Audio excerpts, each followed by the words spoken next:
Hello everyone, स्वागत है आपका एग्जाम अफेयर्स में। आज एक नई फिर से वीडियो लेकर आ रहा हूं मैं, द हिंदू एडिटोरियल डिस्कशन। मैंने लास्ट अपना एक ट्रायल दिया था, आप ट्रायल समझ सकते हैं। उसमें काफी अच्छा मुझे सपोर्ट मिला आप सबका, तो इसलिए मैंने एक और नया टॉपिक चुना है आज, और वो है नॉलेज डिप्लोमेसी। जानेंगे ये नॉलेज डिप्लोमेसी क्या है।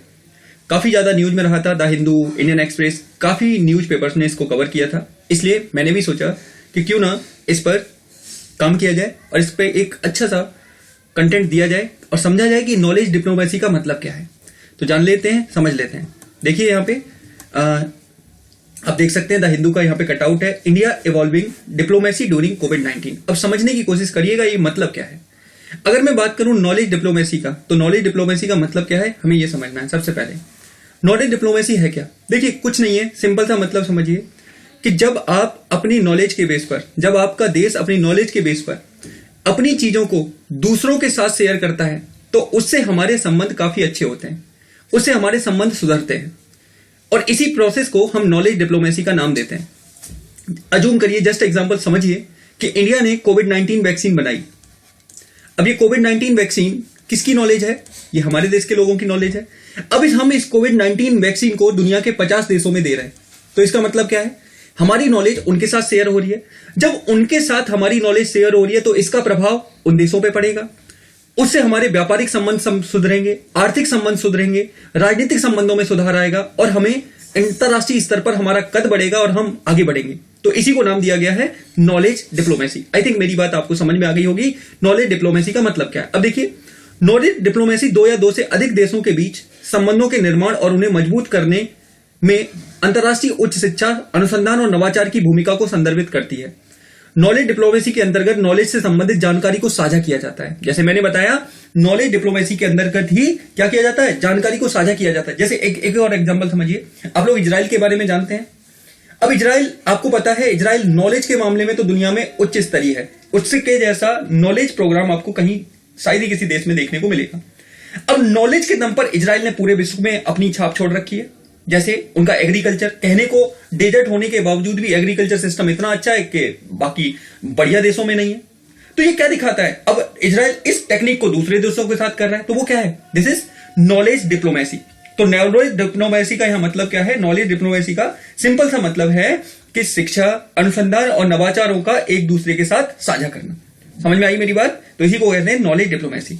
नॉलेज इकोनॉमी एक आर्थिक प्रणाली है जिसमें वस्तुएं और सेवाएं मुख्य रूप से ज्ञान प्रधान गतिविधियों पर आधारित होती हैं, जो तकनीकी तथा वैज्ञानिक नवाचार की तीव्र प्रगति में योगदान देती हैं। यानी कि नॉलेज इकोनॉमी के अंतर्गत जो वस्तुएं होती हैं, जो सेवाएं होती हैं, वो ज्ञान प्रधान गतिविधियों पर आधारित होती हैं, जिसके कारण हम दूसरे देशों के साथ कनेक्ट होते हैं, और इसी को बोलते हैं नॉलेज डिप्लोमेसी। अब क्वेश्चन उठता है कि नॉलेज डिप्लोमेसी का हमारे कोई उदाहरण है? बिल्कुल बताता हूं मैं एक एक करके उदाहरण। अभी हाल में ही तुमने देखा होगा, आप लोगों ने देखा होगा कि भारत के द्वारा एक बड़े देश ब्राजील का एक सैटेलाइट लॉन्च किया गया, जिसका नाम था एमेजोनिया 1। याद रखिएगा, ये क्वेश्चन पूछा भी जा सकता है। तो एमेजोनिया 1 को लॉन्च किया, ठीक है। अब एमेजोनिया 1 को जो लॉन्च किया वो किस बेस पे किया? नॉलेज की वजह से। तो नॉलेज की वजह से हमने इसे लॉन्च किया, ठीक है। ये हमने नॉलेज की वजह से इसे लॉन्च किया।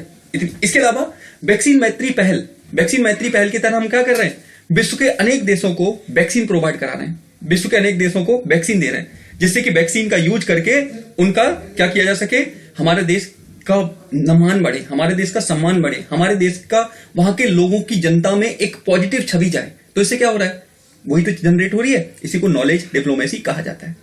अंतरिक्ष, फार्मा के क्षेत्र में, खेलकूद के क्षेत्र में, और इसके अलावा योग के क्षेत्र में हमने बहुत अच्छा काम किया है। और इनसे सबसे क्या हुआ है? इन सब से हमारी नॉलेज, हमारी चीजें काफी ज्यादा आगे बढ़ी है, और हमारा सम्मान विश्व के देशों में तेजी से बढ़ा है। यही यहां पर दिखाने की कोशिश की गई है। अब क्या है यहां पे? देखिए, space watch live tonight, India launching Amazonia 1 satellite for Brazil. Brazil का ये मैंने दिखाया, आपको एग्जांपल दिया। अब हम समझ लेते हैं।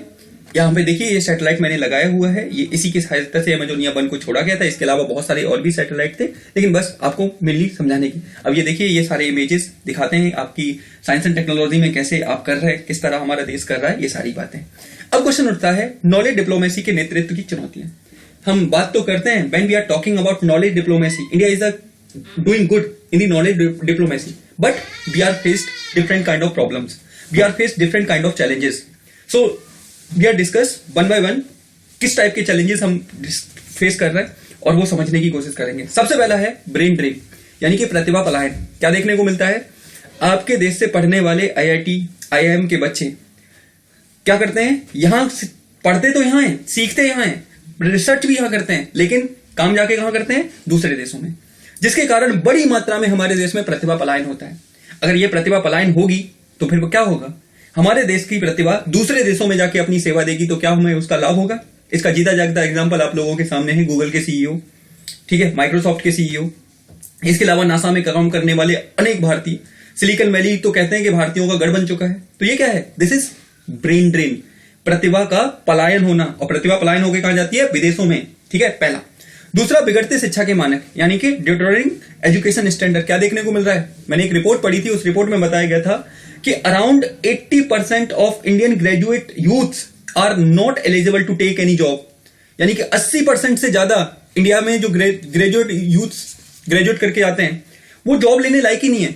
बहुतों को तो ये भी नहीं पता कि उन्होंने ग्रेजुएशन में कौन से सब्जेक्ट पढ़े. तो हमारे देश में शिक्षा का मानक क्या है आप समझ सकते हैं. तो हमें इस पर काम करने की बहुत ज्यादा जरूरी है. दूसरा, चीन के साथ प्रतिस्पर्धा, कॉम्पिटिशन विद चाइना. आपने देखा होगा चाइना की चीजें सस्ती होती हैं और लोग आजकल सस्ती की तरफ ज्यादा भागते हैं. ड्यूरेबल चीजें बाद में देखते हैं, पहले सस्ती मिल रही है चलो खरीदो. तो चाइना के साथ हमारा बहुत ज्यादा कॉम्पिटिशन है, हैवी कॉम्पिटिशन है. उसके बाद बिगड़ता सामाजिक परिवेश. आजकल देखा होगा हमारे देश में सामाजिक परिपेक्ष काफी ज्यादा तनावपूर्ण देखने को मिल रहा है, चाहे वो धार्मिक परिपेक्ष में देखा जाए या फिर वो राजनीतिक परिपेक्ष में देखा जाए, जिसके कारण हमारी सामाजिक स्थिति थोड़ी सी क्या हो रही है? खराब होती चली जा रही है. उसके बाद दक्षिण पूर्व एशियाई देशों से प्रतिस्पर्धा, यानी कि competition from south east Asian nation. South east Asian nation के साथ हमारी प्रतिस्पर्धा, जैसे वियतनाम, थाईलैंड, सिंगापुर, ये सारे देश बहुत अच्छा काम कर रहे हैं इस क्षेत्र में. उनके साथ भी हमारी बहुत ज्यादा कंपटीशन है. तो कहने का मतलब देखा जाए कि हम लोग नॉलेज डिप्लोमेसी के मामले में बहुत अच्छा कर रहे हैं, बट स्टिल हमारे सामने बहुत सारे चैलेंजेस हैं और हमें इन चैलेंजेस को दूर करना है. इन चैलेंजेस को का सॉल्यूशन निकालकर काम करना है, जिससे कि हम नॉलेज डिप्लोमेसी के मामले में आगे बढ़ सकें और अपना एक अच्छा इंटरनेशनल प्रभाव डाल सकें. तो आपको याद रखना है नॉलेज डिप्लोमेसी के बारे में. अब क्वेश्चन उठता है आगे की राह क्या हो, यानी कि आगे की राह क्या हो, वे फॉरवर्ड क्या हो. यहां पे वे फॉरवर्ड आएगा, तो वे फॉरवर्ड क्या हो ये यहां पर बोला जा रहा है. अब समझने की कोशिश कीजिए वे फॉरवर्ड क्या होना चाहिए. पहला, इंप्रूवमेंट इन एजुकेशन स्टैंडर्ड. ये तो मेरे को बताने की जरूरत नहीं है, शिक्षा के मानकों में सुधार करना चाहिए.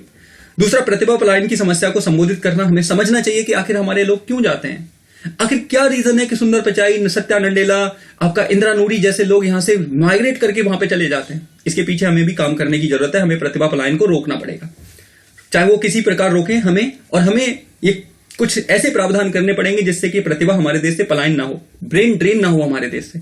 यह समझना होगा हमें. दूसरा, अंतरिक्ष और फार्मा की सफलता का अनुकरण. हमें सीखना होगा हमारे अंतरिक्ष से, सीखना होगा हमें फार्मा कंपनी से, किस तरह उन्होंने अपने आप को डेवलप किया है. इसरो का नाम आज दुनिया के सबसे प्रतिष्ठित संस्थानों में से लिया जाता है. क्यों लिया जाता है? हमें समझना होगा, बाकियों पर भी अप्लाई करना होगा कि आज इसरो को हर कोई जानता है. क्यों? क्योंकि वो, आप याद करिए, जितने में हॉलीवुड की मूवियां बनती हैं उतने में तो इसरो अपने मंगल ग्रह को लॉन्च कर देता है. तो ये क्या दिखाता है? इसरो की सफलता. तो हमें इस पर भी काम करने की जरूरत है. दूसरा, अनुसंधान गुणवत्ता का कमजोर होना. सबसे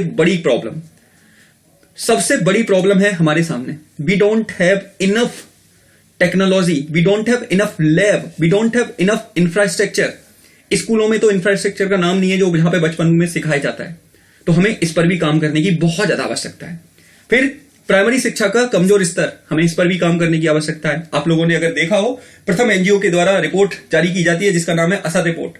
उस असर रिपोर्ट में यह बताया जाता है कि 5वीं क्लास का बच्चा दूसरी क्लास की बुक नहीं पढ़ पाता. अब सोचिए, जब ये बच्चे बड़े होकर हायर एजुकेशन के लिए जाएंगे तो इनका स्टैंडर्ड क्या होगा, क्या ये कर पाएंगे आगे? तो हमें प्राइमरी शिक्षा पर भी काम करने की बहुत ज्यादा जरूरत है, जिससे कि हम एक स्ट्रॉन्ग बेस तैयार कर सकें. और स्ट्रॉन्ग बेस जब तैयार होगा तो ये स्ट्रॉन्ग बेस हमें बहुत सारी सुविधाएं प्रदान करेगा और ये हमारी नॉलेज डिप्लोमेसी को और ज्यादा इंप्रूव करेगा. उसके बाद, लैब व परीक्षण की सुविधा का पूर्ण न होना. मैंने बताया हमारे पास लैबों की सुविधा नहीं है, हमारे पास रिसर्च करने की चीजें नहीं है, तो फिर कैसे काम होगा? अब सरकारें काम करने लगी हैं, आपने देखा होगा अटल टिंकरिंग लैब और बहुत सारी सुविधाएं आ रही हैं, लेकिन फिर भी हमें और भी बहुत सारा काम करने की काफी ज्यादा जरूरत है इस क्षेत्र में. आगे हम समझने की कोशिश करेंगे। आगे क्या है? आगे है हमारे सामने अभ्यास प्रश्न। मैंने सारी बातें आपको नॉलेज डिप्लोमेसी में बता दी हैं। चुनौतियां क्या हैं, किस प्रकार की समस्याएं हैं, वो सारे कुछ। अब मैंने क्वेश्चन पूछा है, नॉलेज डिप्लोमेसी से क्या अभिप्राय है?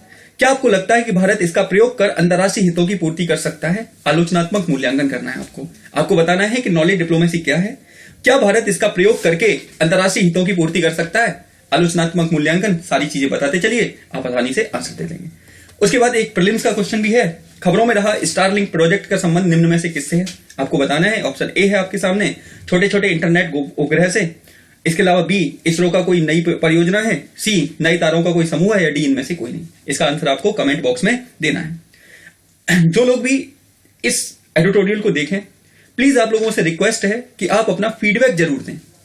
आप बताएं कि ये क्या आपको अच्छा लगा, क्या ये पहल अच्छी है, क्या इसको कंटिन्यू किया जाए।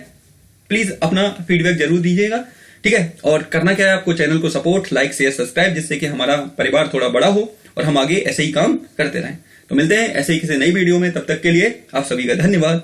God bless you all of you. खुश रहिए, पढ़ते रहिए और मोटिवेटेड रहिए।